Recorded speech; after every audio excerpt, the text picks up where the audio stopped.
Do you find that? I'm trying to think how to phrase the question.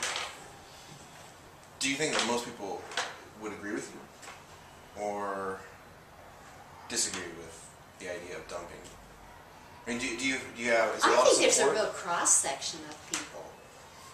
I know that there's probably 4 or 5 people on my block that don't like that, and want to see it clean, and will make calls. But there's other people that maybe don't necessarily live right there, or I don't know. They seem to think that it's just I think fine. some of the dumping's from people that Some of it's from live.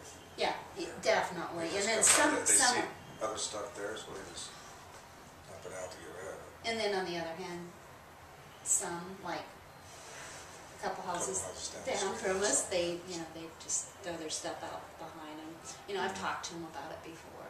It's like, well, there's big trash collection day. It's like, So yeah, kind of along those lines.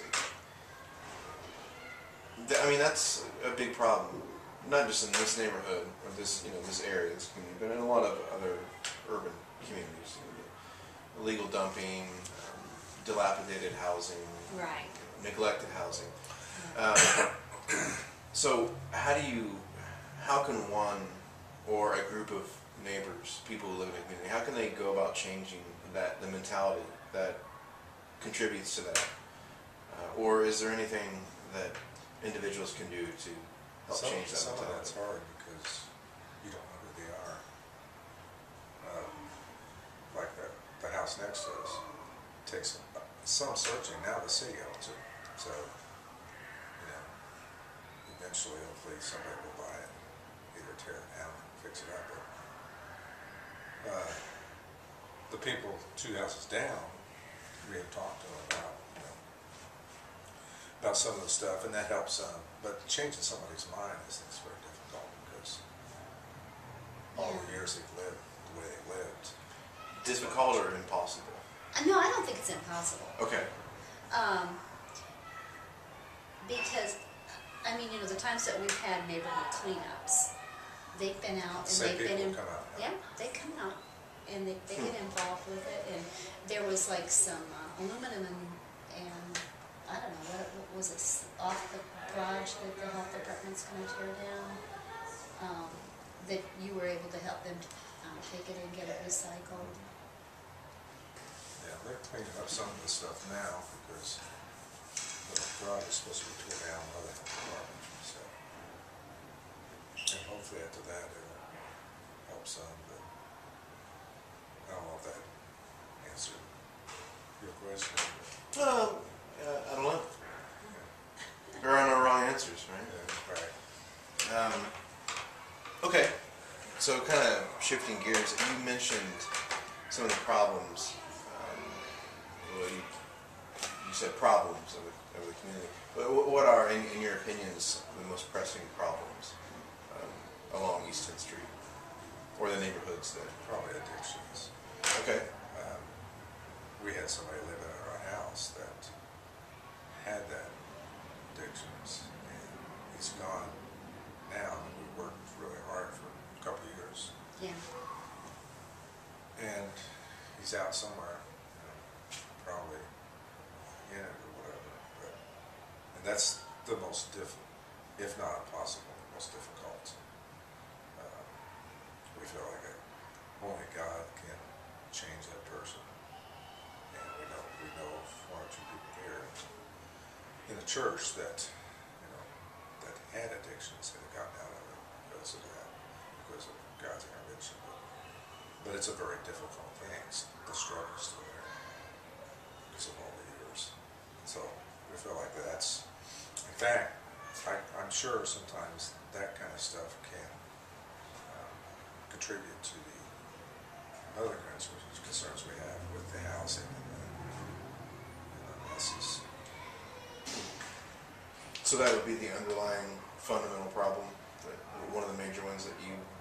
Definitely, and then of course prostitution goes along with that. Just to support that the habit. Over and over, they have to prostitute themselves to get the money to support the addiction. It's very sad. Yeah. So why do you think that this area has more of an issue with addiction than perhaps other areas?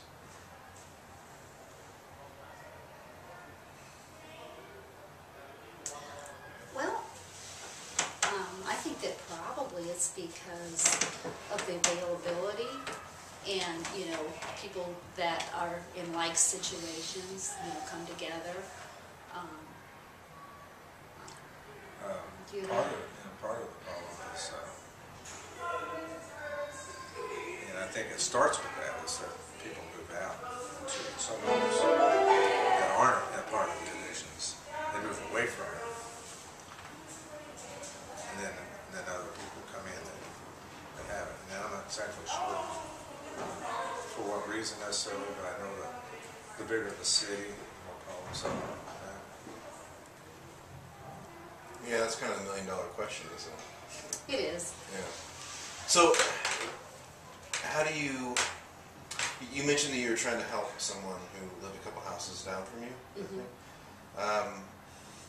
How do you confront or how do you address people that you see are in need? Is there one approach, or are you still trying to figure it out? Or That's probably a long-term thing. Sometimes I've brought things up, but a lot of times it's just more of an example than anything.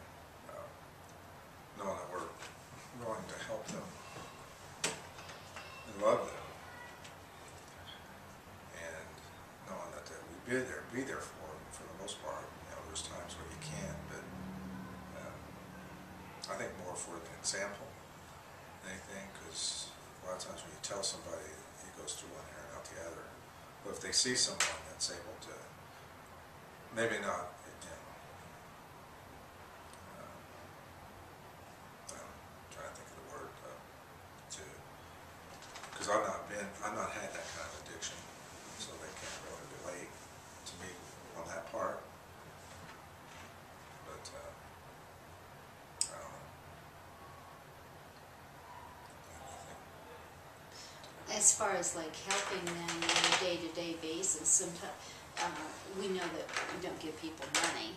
That's not a good idea. Give them food or give them bus passes when they're going to go out to look for a job or something like that. We can do that.